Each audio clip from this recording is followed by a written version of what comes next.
आंबा नारळ वडी तयार करताना बऱ्याच वेळा ते चिवट होतात. कुटकुटीत अशी वडी तयार होण्यासाठी मी इथे बऱ्याच काही टिप्स दिलेल्या आहेत, तेव्हा व्हिडिओ शेवटपर्यंत पहा. इथे मी 1 कप इतका नारळ घेतलेला आहे. नारळाच्या पाठीमागची बाजूची पाट, काळी पाट ही काढून घेतलेली आहे आणि हे आता आपण मिक्सरला फिरवणार आहोत किंवा तुम्ही नारळ खाऊन देखील घेऊ शकता.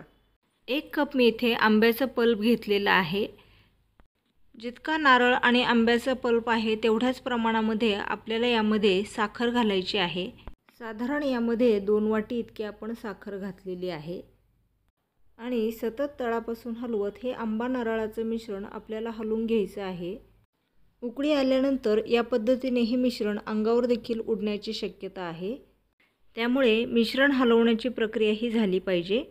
इथे आपण खव्याचा वापर करत नाही, तेव्हा 1 वाटी इतकी साय आपण घातलेली आहे. म्हणजे वरच्या बाजूने मिल्क पावडर, कंडेन्स मिल्क, खवा काहीही घालण्याची आपल्याला गरज पडत नाही. अगदी घरगुती साहित्यापासून आपली ही नारळाची वडी तयार होण्यासाठी मदत होते. साधारण 10 ते 15 मिनिट शिजवल्यानंतर तुम्हाला लक्षात येईल की हे आपलं मिश्रण पॅन सोडून द्यायला लागलेलं आहे. आता एका ताटाला आपण तूप लावून ती प्लेट ग्रीस करून घेणार आहोत. तुम्ही या मिश्रणामध्ये चमचा देखील उभा करून बघू शकता, म्हणजे हे मिश्रण नेमकं तयार झालेलं आहे की नाही हे तुमच्या लक्षात येईल. ताटामध्ये स्पॅच्युलाच्या साहाय्याने आपण याला पसरून घेणार आहोत.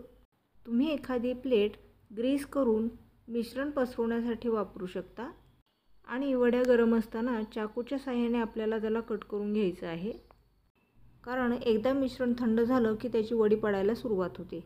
साधारण अर्ध्या ते पाऊण तासाने मिश्रण थंड झालेलं आहे आणि तुम्ही पाहू शकता अगदी कोरडी कुटकुटीत अशी वडी आपली तयार झालेली आहे. 15 दिवस ते 3 आठवडे देखील तुमची ही वडी अगदी व्यवस्थित टिकू शकते. तेव्हा नक्की ट्राय करा आणि सबस्क्राईब करायला विसरू नका मराठी कट्टा किचन.